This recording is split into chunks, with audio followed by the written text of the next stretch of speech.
gross to me. I know a lot of people are like, oh, that sounds fun. I'm not excited. We are keeping our lips sealed about that.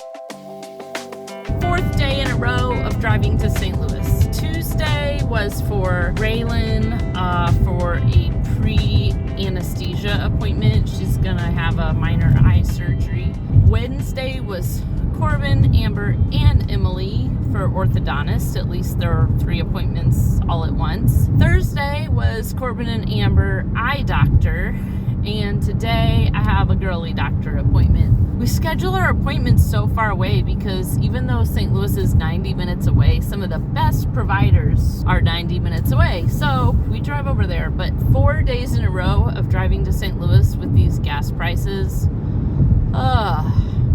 just driving alone is tiring, but driving plus knowing how much money I'm spending on gas, it's a little bit depressing. It's just been a crazy busy week though, because tomorrow I go 30 minutes away to my mental health clinical, my second of 5 visits. I really wish this was more than 5 visits for mental health.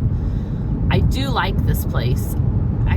I think I'm more likely to do home health than work here because, I don't know, I think I'd have to work full-time at it for a while before I could just be PRN, and I don't have time, unless we get a lot more nursing, I don't have time to do a full-time job after I graduate. I just want to do something part-time in addition to Raylan, so I probably will just go with home health. I'm not sure. I really like that I've so far been able to find clinicals close to home.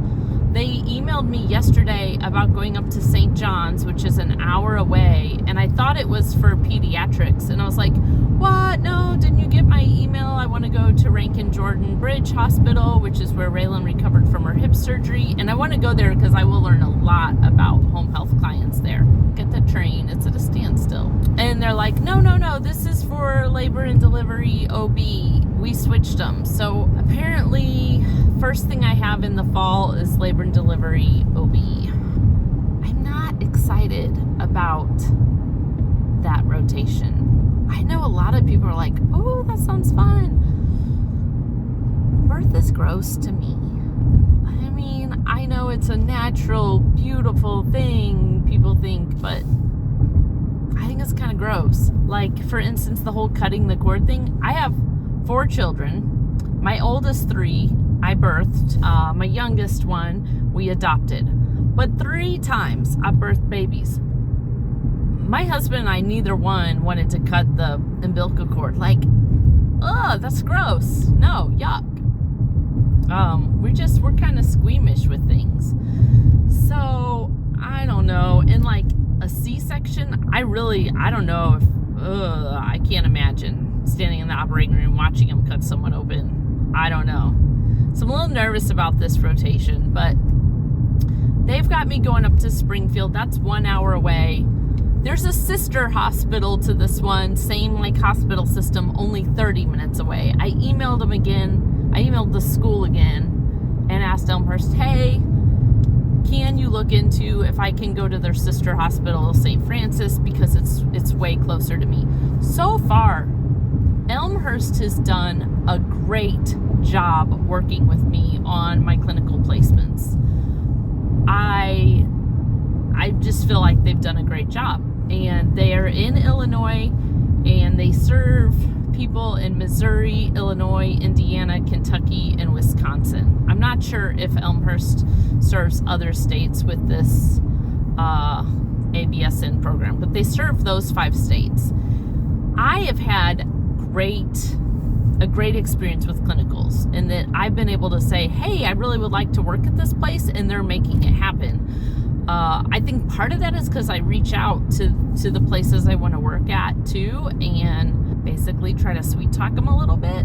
And there's a nursing shortage, so if they hear someone really local wants to come to their facility, I think they're thinking maybe we'll get a nurse out of it. Which, any place close to my house, there's a chance I would go apply there. Not in labor and delivery at Litchfield, but I mean, I might end up seeing other positions over there that were interesting.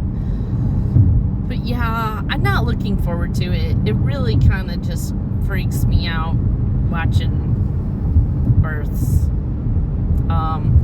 Another thing That's a big shocker for some of you. If you don't know us well, even if you do know us, we don't advertise this very often. So I told you my oldest 3 I birthed and my youngest I adopted. Well, my oldest 3 were not born in a hospital. We did home births for all 3 of them. And we did home births because I did a lot of reading about birth, and I came to the conclusion that some hospitals are really bad about inducing labor and doing procedures you don't want and making you lay flat on your back to give birth, and all these things that basically increase your risk of having complications. Now, even with complications, most of us end up with a happy, healthy baby, even despite if you end up having an emergency C-section or something like that.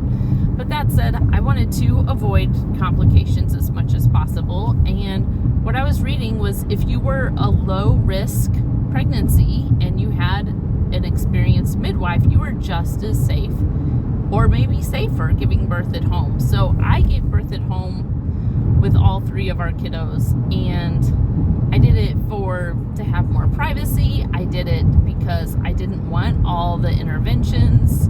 I did it because I didn't want someone to make me lay flat on my back while I gave birth, because I heard you're more likely to tear, and that freaked me out. I did it because I wanted to eat if I was hungry, and my mom will tell you the story about with my sister. She was in a really, really long labor, and she was hungry, and they wouldn't let her eat, and I didn't want to be in that situation. So for lots of reasons, I had home births. We are keeping our lips sealed about that during my clinical rotations. I'm not saying anything to those people about that. That's like when I substitute taught and teachers would learn I homeschooled. A lot of them were like, oh, they're not getting as good of an education. I'm positive if they heard I delivered my babies at home, they'd be like, oh, you weren't being safe. I read my research. To me, I think it was safe. If you're a low-risk pregnancy and you have an experienced midwife, I think you are safe.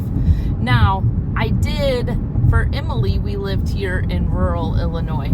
I was not as comfortable having a home birth in rural Illinois, so I didn't give birth at my home. I actually went to my parents' house. They lived in St. Louis at the time, and stayed with them near the end of my pregnancy because I wanted to be closer to big hospitals in case we did need a hospital. Yeah, it's not that I was throwing, carelessness around. I was being careful.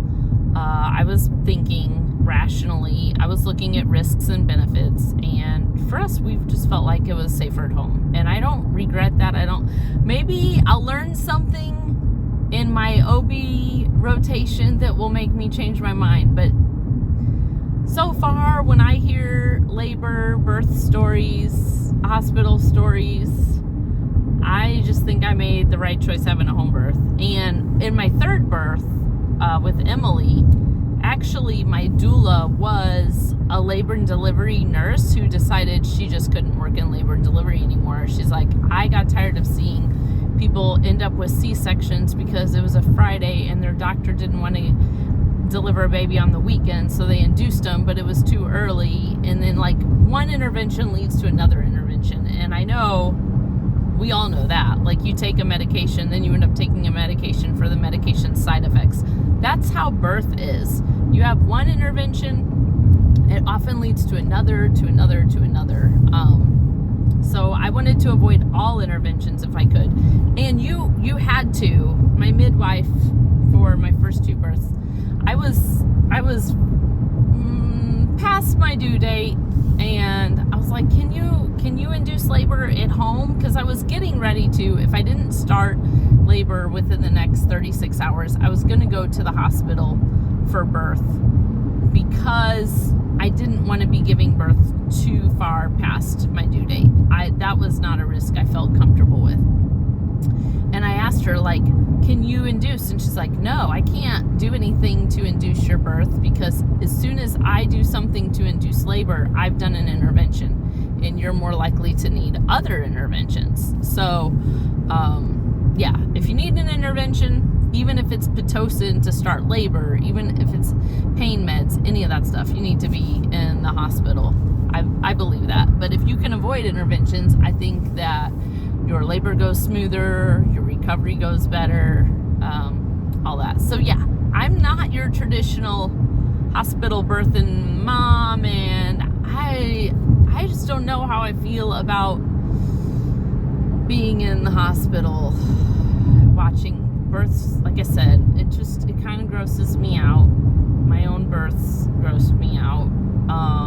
And then all the interventions they do, and if they're making someone lay on their back,